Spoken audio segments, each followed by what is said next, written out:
कल श्लोका नंबर 12 में हम लोग कर्म फल त्याग का जो फल है उसका उससे हमें प्राप्त क्या होगा उसके बारे में पढ़ रहे थे। तो भगवान हमें कह रहे थे कि उससे अनंत परम शांति तत्काल ही प्राप्त हो जाएगी। तो इसके बारे में कर्म फल त्याग के संबंध में आज कुछ विशेष बात करते हैं हम कि कर्म फल त्याग कर्म योग का ही दूसरा नाम है। कारण कि कर्म योग में कर्म फल त्याग ही मुख्य है। यह कर्म योग भगवान श्री कृष्ण के अवतार से बहुत पहले ही लुप्त प्राय हो गया था। भगवान ने अर्जुन को निमित्त बनाकर कृपा पूर्वक इस कर्म योग को पुनः प्रकट किया। भगवान ने इसको प्रकट करके प्रत्येक स्थिति में प्रत्येक मनुष्य को कल्याण का अधिकार प्रदान किया। अन्यथा अध्यात्म मार्ग के विषय में कभी ये सोचा भी नहीं जा सकता था कि एकांत के बिना, कर्मों को छोड़े बिना, वस्तुओं का त्याग किए बिना, स्वजनों के त्याग के बिना प्रत्येक परिस्थिति में मनुष्य अपना कल्याण कैसे कर सकता है। तो उस समय पर क्या था कि अगर आध्यात्मिक जीवन जीना है तो संसार छोड़ना पड़ेगा, ये वाली एक कॉमन धारणा थी। तो अब सारा संसार तो ये नहीं कर सकता, हर किसी के बस की बात भी नहीं होती। ये हम इतने मोह से और अपने जो भी इम्प्रेशंस हैं उनसे बंधे होते हैं, हम तो हम नहीं छोड़ सकते हैं। तो इसका मतलब हमारा कल्याण फिर होगा ही नहीं, कभी भी नहीं होगा, हम तो अटके रहेंगे उसी में। तो भगवान ने उसका एक बहुत सुगम उपाय बता दिया जन साधारण के लिए कि कर्मों को छोड़े बिना अपना आध्यात्मिक कल्याण कैसे कर सकते हैं हम। तो कर्म योग में फलासक्ति का त्याग ही मुख्य है। स्वस्थता, अस्वस्थता, धनवत्ता, निर्धनता, मान अपमान, स्तुति, निंदा आदि सभी अनुकूल प्रतिकूल परिस्थितियां कर्मों के फल स्वरूप आती हैं। इनके साथ राग द्वेष रहने से कभी भी परमात्मा की प्राप्ति नहीं हो सकती। उत्पन्न होने वाली मात्र वस्तुएं कर्म फल हैं। जो फल रूप में मिला है वो सदा रहने वाला नहीं है। जो भी कुछ उत्पन्न होता है वो हमारा कर्मों का फल है और वो कभी भी सदा रहने वाला नहीं है, क्योंकि जब कर्म ही सदा नहीं रहते हैं तो उनसे उत्पन्न होने वाला फल कैसे सदा रहेगा। इसलिए उसमें आसक्ति ममता करना भूल ही है। जो फल अभी नहीं मिला है उसकी कामना करना भी भूल है। अतः फलासक्ति का त्याग कर्मयोग का बीज है। कर्म योग में क्रियाओं की प्रधानता प्रतीत होती है और शरीर आदि जड़ पदार्थों के बिना क्रियाओं का होना संभव नहीं है। इसलिए कर्मों एवं फलों से छुटकारा पाना कठिन मालूम देता है। परंतु वास्तव में देखा जाए तो मिली हुई कर्म सामग्री शरीर आदि जड़ पदार्थों को अपनी तथा अपने लिए मानने से ही फलासक्ति का त्याग कठिन मालूम देता है। शरीर आदि प्राप्त सामग्री में किसी प्रकार की आसक्ति न रखकर केवल कर्तव्य कर्म करने से परमात्मा की प्राप्ति हो जाती है। वास्तव में क्रियाएं कभी बंधन कारक नहीं होती। बंधन का मूल हेतु कामना और फलासक्ति है। कामना और फलासक्ति के मिटने पर सभी कर्म अकर्म हो जाते हैं। भगवान ने कर्म योग को कर्म संन्यास से भी श्रेष्ठ बताया है। पहले 5वें अध्याय में पहले भगवान ने बताया हमें कि कर्म योग जो है कर्म संन्यास से भी ज्यादा श्रेष्ठ है। भगवान के मत में स्वरूप से कर्मों का त्याग करने वाला व्यक्ति सन्यासी नहीं है, प्रत्युत कर्म फल का आश्रय ना लेकर केवल कर्तव्य कर्म करने वाला कर्मयोगी ही असली में सन्यासी है। आसक्ति रहित कर्मयोगी सभी संकल्पों से मुक्त होकर सुगमता पूर्वक योगारूढ़ हो जाता है। इसके विपरीत जो कर्मों को तथा उनके फलों को अपना और अपने लिए मानकर सुख भोग की इच्छा रखते हैं वे वास्तव में पाप का ही भोग करते हैं। अतः फलासक्ति ही संसार में बंधन का मुख्य कारण। फले सक्तो निबध्यते 5वें अध्याय में भगवान ने बोला, इसका त्याग ही वास्तव में त्याग है। गीता फलासक्ति के त्याग पर जितना जोर देती है उतना किसी और साधन पर नहीं देती। दूसरे साधनों का वर्णन करते समय भी कर्म फल के त्याग को उनके साथ रखा गया है। भगवान के मतानुसार त्याग वही है जिसमें निष्काम भाव से अपने कर्तव्य का पालन हो और फलों में किसी भी प्रकार की आसक्ति ना हो। उत्तम से उत्तम कर्मों में भी आसक्ति ना हो और साधारण से साधारण कर्मों में भी द्वेष ना हो, क्योंकि कर्म तो उत्पन्न होकर समाप्त हो जाएंगे और उनमें उत्पन्न होने वाली आसक्ति और राग द्वेष जो है वो रह जाएंगे, वो बंधन का कारण है। इसके विपरीत अहम भाव तथा राग द्वेष से रहित मनुष्य के सामने समस्त प्राणियों का संहार रूप कर्तव्य कर्म भी आ जाए तो भी वह बंध नहीं सकता। इसलिए भगवान कर्म फल त्याग को तप, ज्ञान, कर्म, अभ्यास, ध्यान आदि साधनों से श्रेष्ठ बताते हैं। दूसरे साधन में क्रियाएं तो उत्तम प्रतीत होती हैं, लेकिन विशेष लाभ दिखाई नहीं देता तथा श्रम भी करना पड़ता है। परंतु फलासक्ति का त्याग करने पर ना तो कोई नए कर्म करने पड़ते हैं, ना आश्रम देश आदि का परिवर्तन ही करना पड़ता है। प्रत्युत साधक जहां जो करता है, जैसी परिस्थिति में है, उसी में फलासक्ति के त्याग से बहुत सुगमता से अपना कल्याण कर सकता है। नित्य प्राप्त परमात्मा की अनुभूति होती है, प्राप्ति नहीं होती है ना, क्योंकि प्राप्त तो पहले ही है, वो और क्या प्राप्त करेंगे, तो उनकी अनुभूति ही करनी है सिर्फ। जहां परमात्मा की प्राप्ति कहा जाता है, वहां उसका अर्थ नित्य प्राप्त की प्राप्ति या अनुभव ही मानना चाहिए। यह प्राप्ति साधनों से नहीं होती, प्रत्युत जड़ता के त्याग से ही होती है। ममता, कामना और आसक्ति ही जड़ता है। शरीर, मन, इंद्रियां, पदार्थ आदि को मैं और मेरा मानना ही जड़ता है। ज्ञान, अभ्यास, ध्यान, तप आदि साधन करते करते जब जड़ता से संबंध विच्छेद होता है, तभी नित्य प्राप्त परमात्मा की अनुभूति होती है। इस जड़ता का त्याग जितना कर्म फल त्याग से अर्थात कर्म योग से सुगम होता है, उतना ज्ञान, अभ्यास, ध्यान, तप आदि से नहीं होता।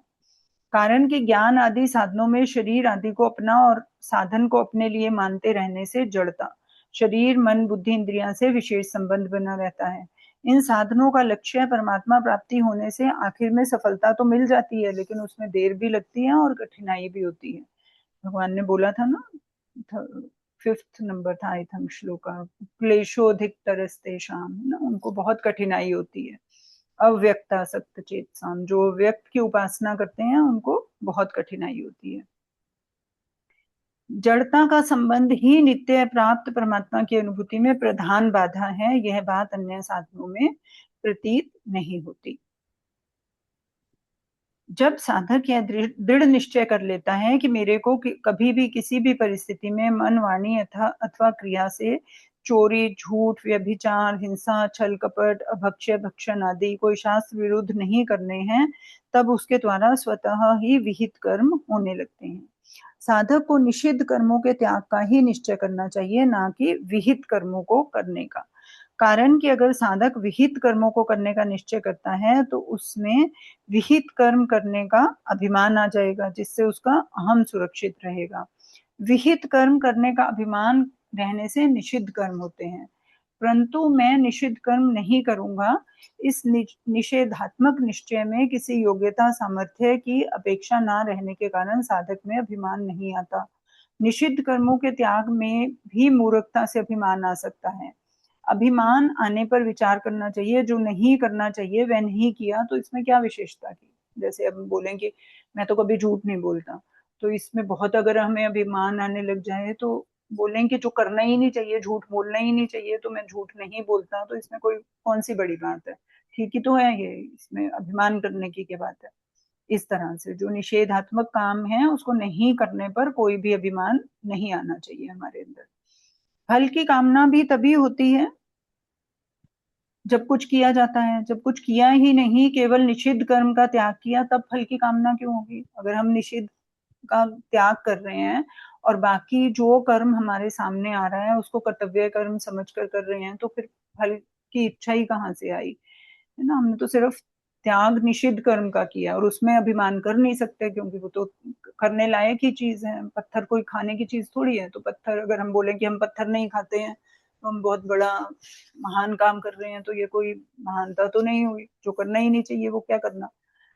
अतः करने का अभिमान ना रहने से फलासक्ति का त्याग स्वतः हो जाता है। फलासक्ति का त्याग होने पर शांति स्वतः सिद्ध होती है।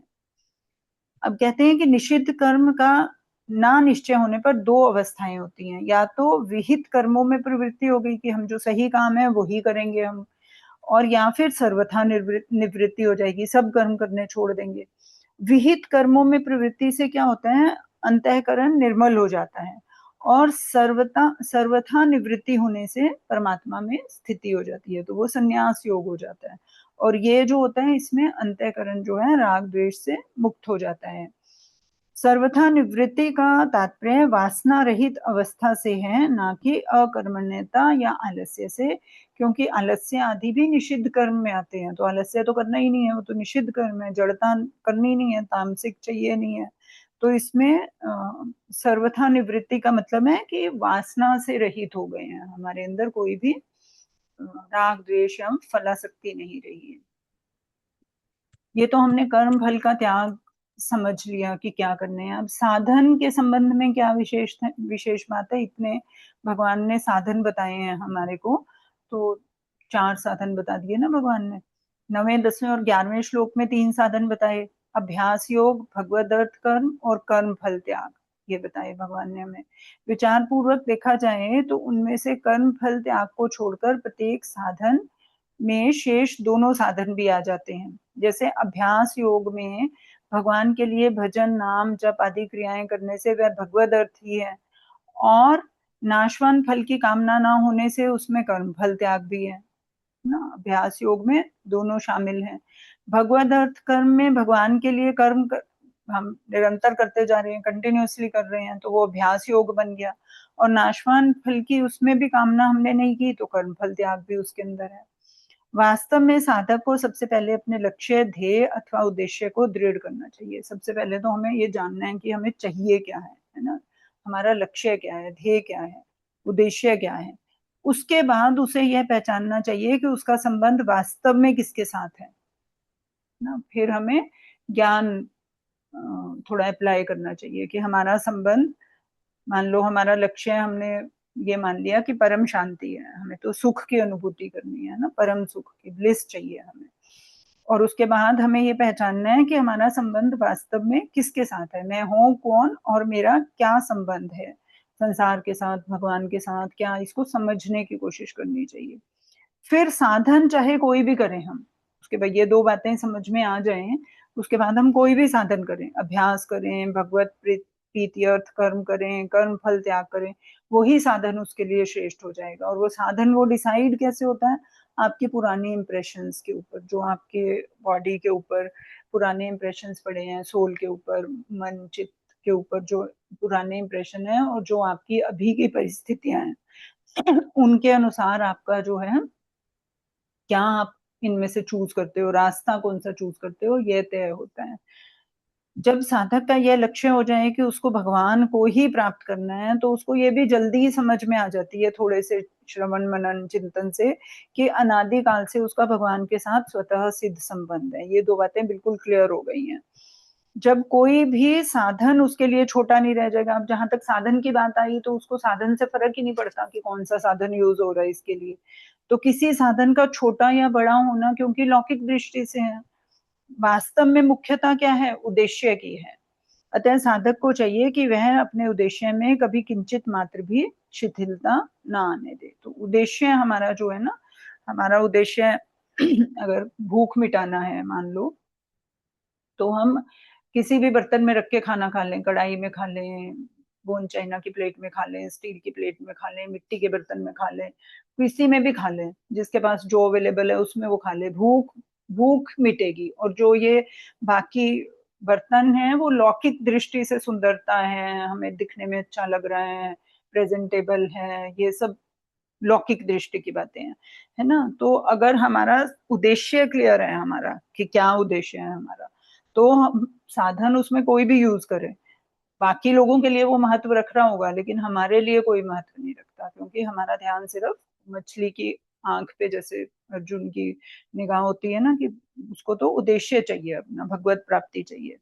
किसी साधन की सुगमता या कठिनता साधक की रुचि और उद्देश्य पर निर्भर करती है ना। अब वो हमें कितना कठिन लग रहा है या सरल लग रहा है, ये हमारी रुचि पे निर्भर करती है और उद्देश्य पर निर्भर करती है।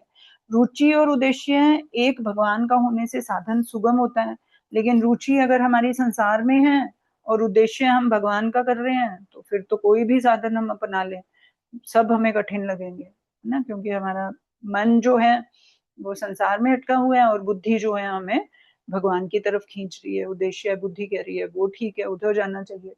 जैसे भूख सबकी एक सी होती है, और भोजन करने पर तृप्ति का अनुभव भी सबको एक सा ही होता है, लेकिन भोजन की रुचि सबकी भिन्न भिन्न है, तो भोज्य पदार्थ भी भिन्न भिन्न होते हैं। इसी तरह साधकों की रुचि, विश्वास और योग्यता के अनुसार साधन भी भिन्न भिन्न होते हैं, पर भगवान की अप्राप्ति का दुख तथा भगवत प्राप्ति की अभिलाषा सभी साधकों में वो एक समान होती है। साधक चाहे किसी भी श्रेणी का क्यों ना हो, साधन की पूर्णता के बाद भगवत प्राप्ति रूप आनंद की अनुभूति भी सबको एक ही जैसी होती है। किसी भी मार्ग से भगवान को प्राप्त करो, जब वो प्राप्त हो जाते हैं तो जो अनुभूति होती है, जो तृप्ति पूर्णता महसूस होती है, वो सबको एक समान होती है। इस प्रकार अर्जुन को निमित्त बनाकर भगवान ने मनुष्य मात्र के कल्याण के लिए 4 साधन बताए हैं। एक तो समर्पण योग कर दिया, फिर अभ्यास योग कर लो, फिर भगवान के लिए ही संपूर्ण कर्मों का अनुष्ठान करना और सर्व कर फल त्याग।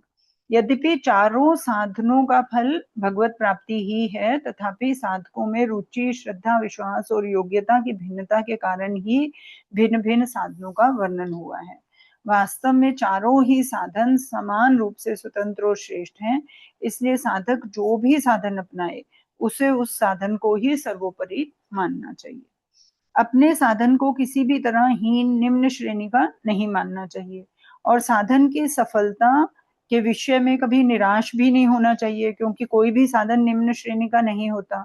अगर साधक का एकमात्र उद्देश्य भगवत प्राप्ति हो, साधक उसकी रुचि, विश्वास और योग्यता के अनुसार हो, साधन पूरी सामर्थ्य और तत्परता से किया जाए और भगवत प्राप्ति की उत्कंठा भी तीव्र हो, तो सभी साधन एक समान है। साधक को उद्देश्य, सामर्थ्य और तत्परता के विषय में कभी भी हतोत्साह नहीं होना चाहिए। भगवान साधक से इतनी ही अपेक्षा रखते हैं कि वह अपनी पूरी सामर्थ्य और योग्यता को जो भी साधन उसने चूज किया है उसमें लगा दे। साधक चाहे भगवत तत्व को ठीक ठीक ना जाने, पर सर्वज्ञ भगवान तो उसके उद्देश्य, भाव, सामर्थ्य, तत्परता आदि को अच्छी तरह जानते ही हैं। यदि साधक अपने उद्देश्य, भाव, चेष्टा, तत्परता, उत्कंठा आदि में किसी प्रकार की कमी ना आने दे, तो भगवान स्वयं उसे अपनी प्राप्ति करा देते हैं। वास्तव में अपने उद्योग, बल, ज्ञान आदि की कीमत से भगवान की प्राप्ति हो ही नहीं सकती। अगर भगवान के दिए हुए बल, ज्ञान आदि को भगवान की प्राप्ति के लिए ही लगा दिया जाए, तो भगवान साधक को कृपा पूर्वक अपनी प्राप्ति करवा देते हैं। संसार में भगवत प्राप्ति ही सबसे सुगम है, सबसे आसान चीज है पाने के लिए। अगर कोई चीज है ना, हम इतनी सारी चीजों के पीछे भागते रहते हैं, तो सबसे आसान चीज अगर कोई हमें इजीली मिल सकती है तो वो भगवत प्राप्ति है, और इसके सभी अधिकारी हैं। राइट भी सबका है ना, लौकिक चीजों पे तो सबका एक समान राइट नहीं होता है ना। पैसे से सब चीजें खरीदी जा सकती हैं, जिसके पास जितना पैसा है। सिर्फ प्रकृति की जो चीजें हैं वो हवा है सबके लिए, है ना। पानी भी जो नदी वाला है वो सबके लिए फिल्टर हो गया, तो फिर जो अफोर्ड कर सकता है वही उसको ले पाएगा, साफ पानी को दूसरे को वही वाला मिलेगा, इस तरह से। लेकिन बारिश हो रही है तो वो सबके लिए बराबर हो रही है, जब भगवान दे रहे हैं तो सबको बराबर दे रहे हैं। तो इसी तरह से भगवत प्राप्ति के सभी एक समान अधिकारी हैं, क्योंकि इसी के लिए मनुष्य शरीर मिला है। सब प्राणियों के कर्म भिन्न भिन्न होने के कारण किन्हीं दो व्यक्तियों को भी संसार के पदार्थ एक समान नहीं मिल सकते, क्योंकि कर्म डिफरेंट डिफरेंट है। जबकि भगवान एक होने से भगवत प्राप्ति सबको एक समान ही होती है, क्योंकि भगवत प्राप्ति कर्म जन्य है ही नहीं। कर्म से तो मिल ही नहीं सकती ना, तो जो संसार में तो जो कुछ भी हमें मिल रहा है वो कर्मजन्य है हमारा। हम जो कर रहे हैं, जैसा कर रहे हैं वैसा हमें मिल रहा है। लेकिन भगवत प्राप्ति कर्मजन्य है ही नहीं है, वो तो भगवान की कृपा से मिल रही है। तो भगवान की कृपा से जैसे सूरज की रोशनी सबको एक समान मिल रही है, और बारिश सबको एक समान मिल रही है, हवा बह रही है तो जितने मर्जी जितने लोग वहां बैठे हैं सबके लिए एक समान है। तो इसी तरह से जो भगवत प्राप्ति भी भगवान की तरफ से दी हुई है, वो भगवान के लिए सबके लिए फ्री और एक समान है। भगवान की प्राप्ति में संसार से वैराग्य और भगवत प्राप्ति की उत्कंठा, ये दो ही बातें हैं कि संसार को समझ लो, संसार की वास्तविकता क्या है, और उससे वैसा वाला जो है उसके साथ व्यवहार करो, और भगवत प्राप्ति की तीव्र इच्छा रखो। बस यही दो बातें चाहिए।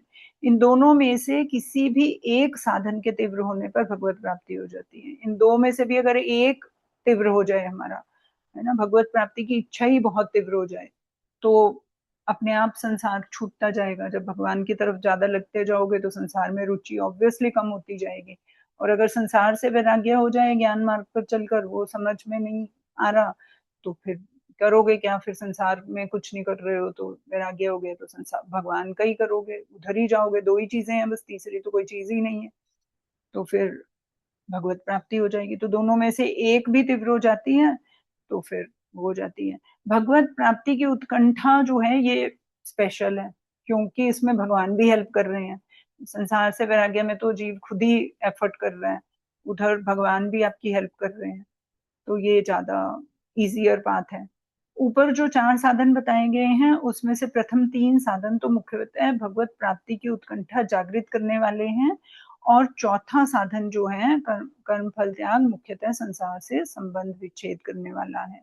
साधन कोई भी हो, जब सांसारिक भोग दुखदायी प्रतीत होने लगे तथा भोगों का हृदय से त्याग होगा, तभी लक्ष्य भगवान होने से भगवान की ओर स्वतः प्रगति होगी और भगवान की कृपा से उनकी प्राप्ति हो जाएगी। कोई भी साधन हो, लेकिन जब तक हमें सांसारिक भोग सुखदायी लगते हैं, जब तक हमें लगता है कि संसार हमें सुख दे रहा है, तब तक हृदय से हम उस चीज को नहीं छोड़ सकते जिसको भी हम ये मान रहे हैं कि इससे मुझे सुख मिल रहा है, उसको हम नहीं छोड़ सकते। लेकिन जब लक्ष्य भगवान होगा तो भगवान की तरफ हमारी प्रगति होगी और भगवान की कृपा से ही उनकी प्राप्ति हो जाएगी।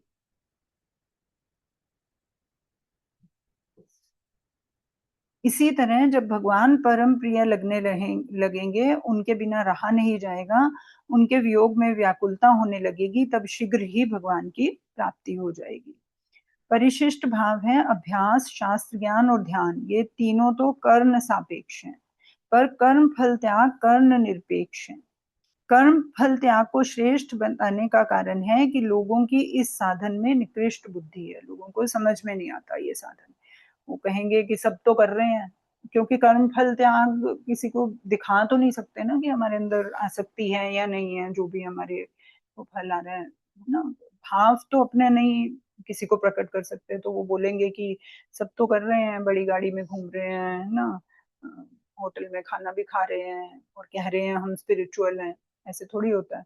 तो इसमें निकृष्ट बुद्धि है। एक तो खुद नहीं, जो खुद नहीं कर पाते नॉर्मली, नहीं कर पाते नॉर्मली कि हम पूर्णतः कर्म फल का त्याग कर दें, ये नॉर्मल संसारिक व्यक्ति के लिए कर पाना बड़ा मुश्किल होता है। तो जो काम हम खुद नहीं कर सकते, हमें दूसरा भी अगर कोई कर भी रहा हो 100 में से 1000 में से एक, तो हमें लगता है कि नहीं, दिस इज नॉट पॉसिबल। ये निकृष्ट बुद्धि है, ये नहीं समझ में आता। इसका तात्पर्य यह नहीं है कि कर्म फल त्याग पहले के तीनों साधनों से श्रेष्ठ है। वास्तव में चारों साधन ही श्रेष्ठ हैं, और उन साधकों के लिए जिनका उद्देश्य त्याग का है।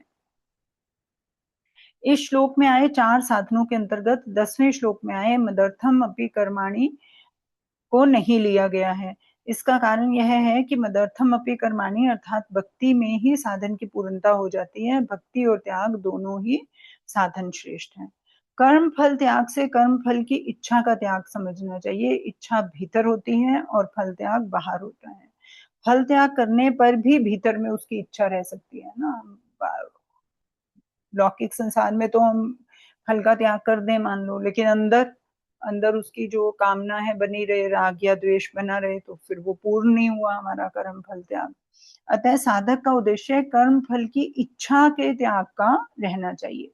इच्छा का त्याग होने पर जन्म मरण का कारण नहीं रहता। मुक्ति वस्तु के त्याग से नहीं होती, वस्तुतः इच्छा के त्याग से होती है। ठीक है जी, तो ये प्रैक्टिकल 4 श्लोकास हमारे पास आए हैं। नेक्स्ट हम कल करेंगे कि भगवान ने निर्गुण निराकार ब्रह्मन और सगुण साकार भगवान की उपासना करने वाले उपासकों में सगुण उपासकों को श्रेष्ठ बताकर अर्जुन को सगुण उपासना करने की आज्ञा दे दी है। अभी सगुण उपासना के अंतर्गत भगवान ने 8वें से 11वें श्लोक तक अपनी प्राप्ति के 4 साधन बताए। अब 13वें से 19वें श्लोक तक भगवान 5 प्रकरणों में चारों साधनों से सिद्ध अवस्था को प्राप्त हुए अपने प्रिय भक्त के लक्षणों का वर्णन करते हैं। पहला प्रकरण 13वें और 14वें 2 श्लोक का है, जिसमें सिद्ध भक्त के 12 लक्षण बताए गए हैं ना। भक्त के लक्षण बताए जाएंगे हमें कि जो इन 4 मार्गों में से किसी एक मार्ग पर चलकर मुझे प्राप्त कर लेता है, तो फिर उसकी क्या स्थिति होती है, उसके क्या लक्षण होते हैं, कैसे पहचानोगे कि वो व्यक्ति जो है उसने मुझे प्राप्त कर लिया है, ये कैसे पहचानोगे? तो ये हम कल देखेंगे, है ना। कल से देखेंगे इनको। बहुत ही मतलब डुएबल चैप्टर है ये। अभी तक समझने वाले थे, हमारी बुद्धि के बातें थी। अभी जो है प्रैक्टिकली क्या करना है और कैसे हम दूसरे को नहीं पहचानना है। इसमें जो सिद्ध भक्त के लक्षण बताएंगे है ना, इसमें दूसरे भक्तों का नहीं आंकलन करना है कि वो भक्त है या नहीं है, उसको पहचाने। अपने लिए हैं ये कि कहाँ हम, हमारे अंदर ये लक्षण है क्या, हम भक्त बन रहे हैं या नहीं बन रहे हैं। वो अपने लिए सब कुछ लगा लगा कर देखना है, तो वो हम कल से उसको देखेंगे। अभी किसी को कुछ ऐड करना है?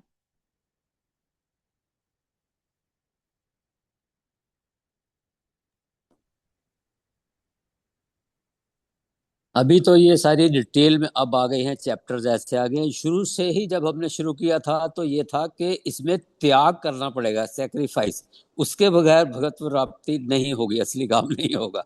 हाँ, लेकिन त्याग एक समझ के साथ त्याग किया जाए ना, तो हाँ इजी हाँ हो जी इजी हो जी। जाता है हमारे लिए। जैसे अब हमने जान लिया कि एक निराकार निर्गुण ब्रह्मन है ना, उसमें तो द्वैत ही नहीं है, कोई दो चीजें नहीं है, तो वो ऑल परवेडिंग है ना, सब जगह सर्वत्र सर्वव्यापी है। तो ये जो भी अपियरेंस है, ये अपियरेंस है, संसार इज अपियरेंस, है ना। तो फिर निराकार निर्गुण ब्रह्मन के बाद भगवान आए। भगवान के साथ क्या है, प्रकृति है, और प्रकृति के कारण ये जो भी संसार हमें जो भी प्रतीत हो रहा है, अपियरेंस जो भी है, वो प्रकृति का कार्य है, ये हमें पता चल गया। अब जो जिसको हम जीवात्मा बोलते हैं, वो जीवात्मा भी एक्चुअली जब ब्रह्मन का मैनिफेस्टेशन एज भगवान हुआ, तो जिस भगवान ब्रह्मन के जिस अंश में प्रकृति का कंट्रोल है, वो तो भगवान हो गया। और जिस अंश में प्रकृति के ऊपर कंट्रोल नहीं है, वो प्रकृति से कंट्रोल हो रही है, वो जीवात्मा हो गई। अब वो प्रकृति से क्यों कंट्रोल हो रही है, वो वाला अंश भगवान का, चेतन का, ब्रह्मन का, कि उसने प्रकृति को मैं मान लिया। यही हो रहा है ना एक्चुअली, कि चेतन अंश ने प्रकृति जो जड़ अंश है उसको मैं मान लिया, तो वो it is controlled by that मन बुद्धि चित्त अहंकार, जो भी ये चीजें हैं, जड़ता की चीजें हैं, जो बाहर की चीजें हैं, उनसे कंट्रोल हो रही है। तो अगर हम पूरे टाइम ये ध्यान में रख सकें अपने सबकॉन्शियस लेवल पर, कि जो बार बार इसमें बार बार आ भी रहा है कि मैं भगवान का हूँ, भगवान मेरे हैं, है ना, तो वो कोई मूर्ति की बात नहीं हो रही है कि ठीक है इष्ट देव हमने बना लिए व्यवहारिक तौर पर, वो एक बात है, लेकिन वैसे पूरा जो निराकार निर्गुण ब्रह्मन है, इट इज मैनिफेस्टिंग एज भगवान एंड प्रकृति, है ना। फिर वो भगवान ने कोई स्वरूप ले लिया, तो जीवात्मा भी तो वही है ना, उस वही एक पार्ट है जिसका, जिसने भूल से अपना संबंध, जो ये अपियरेंस है, टेम्परेरी अपियरेंस है, ये शरीर अपियरेंस है, उसको मैं मान लिया, या किसी भी चीज को मैं मान लिया है, मेरा मान लिया। तो अगर हम ज्ञान के लेवल पर हमेशा ये याद रख पाते हैं, सब चाहे सब कॉन्शियसली रखें, जैसे हमें अपना नाम पता है, उसको सारे टाइम बोलते थोड़ी रहते हैं हम, ऐसे ही पूरे टाइम हम ये थोड़ी बोलते रहेंगे मैं ब्राह्मण हूँ, मैं ब्राह्मण हूँ, मैं ब्राह्मण हूँ। बस हमें पता है, हमें पता है कि मेरा नाम ये है। जैसे हमें लौकिक संसार में, व्यवहारिक संसार में पता है कि मेरा नाम ये है, मैं मेल हूँ, फीमेल हूँ, वॉट एवर, मेरा घर कहाँ है, सब पता है हमें। तो हम उसको डिस्प्ले नहीं करते रहते पूरे टाइम। इसी तरह से हमें पता है कि जो भगवान ब्रह्मन का स्वरूप है, मैं भी ब्रह्मन का स्वरूप हूँ, भगवान मेरे हैं और मैं भगवान का हूँ। दिस इज वन लेवल पे बात खत्म हो गई। फिर आ जाती है उससे नीचे के लेवल पे, प्रकृति आ गई फिर, और प्रकृति का ही पार्ट ये हमारा शरीर जो है, मन जो है, बुद्धि जो है, ये सब प्रकृति का पार्ट है ना। अब इसमें तो भगवान कहीं है ही नहीं दूर दूर तक, ये तो भगवान की माया का विस्तृत रूप है। इसके लेवल पर अब जो भी काम करें हम, जो भी हम काम करें, हम प्रकृति गुणा गुणेशु वर्तते, वो गुणों में गुण बरत रहे हैं, है ना। नींद आ रही है तो तमस हावी हो रही है, भूख लग रही है तो रजस हावी हो रही है, ध्यान कर रहे हैं तो सत्व गुण उभर कर आ रहा है ना। पूरी प्रकृति आगे हम पढ़ेंगे सत्व रजस और तमस गुणों से चल रही है। गुण गुणों गुणा गुणेशु वर्तते, गुणों से सब जो भी प्रतीत हो रहा है वो गुणों के कारण प्रतीत हो रहा है। रजस के कारण क्रियाएं हो रही हैं, तमस के कारण जो अचेतन है वो है, और सात्विकता के कारण जो भी सात्विक यज्ञ दान तप ध्यान जो भी हो रहा है, जो शास्त्र अध्ययन हो रहा है, सब ये सत्व के अंदर हो रहा है। अब प्रॉब्लम ये हुई कि वो जीवात्मा जो मैं भगवान का हूं और भगवान मेरे हैं ये बात भूल गई, वो ब्राह्मण का अंश, और उसने इन क्रियाओं के साथ सत्व रजस तमस के साथ अपना संबंध जोड़ लिया। अब उसको क्या करना है, अगर मान लो मैंने जोड़ भी लिया, मान लो मैंने ये मान लिया कि मेरे को नहीं, अभी तो भगवान समझ में नहीं आए कौन है, और ये भी समझ में नहीं आया कि मैं भगवान का हूँ भगवान मेरे हैं, या ब्राह्मण नहीं समझ में आया मुझे भी, तो क्या करना है मुझे, मुझे जो भी क्रियाएं हो रही हैं, जो भी कुछ मैं कर रहा हूँ वो भगवान को अर्पण कर देना। फिर उसमें जो है सकाम सगुण भगवान का बहुत बड़ा रोल आता है, जो जिसको भी हम इष्ट देव मान ले, है ना, राम जी को मान लें, कृष्ण जी को मान लें, देवी को मान लें, किसी भी कोई भी रिलीजन, कोई भी वट जिसको भी हम मान लें उसको अर्पण कर दें अपने सारे काम, तो हमारा इस जो मैंने इस शरीर को मैं माना है उससे ढीला हो जाएगा संबंध, है ना। या फिर क्या करें कि हम प्रकृति में प्रकृति के कार्य करते चले जाएं जैसे भी कर रहे हैं, और उनसे होने वाले जो भी रिजल्ट्स हैं उनसे अपना संबंध विच्छेद कर लें, तो भी काम बन जाएगा। तो जिस भी लेवल पे जो भी हम अप्लाई कर सकते हैं उसको करके हम, है ना, और पीछे हम एक विशेष कृपा है भगवान की कि हमारे को ज्ञान भी दे दिया उन्होंने साथ में, तो सबकॉन्शियस माइंड पे एक हमारी वो भी हो गई, हमारी क्लैरिटी हो गई बुद्धि की भी, तो अब हम प्रैक्टिकली ये सब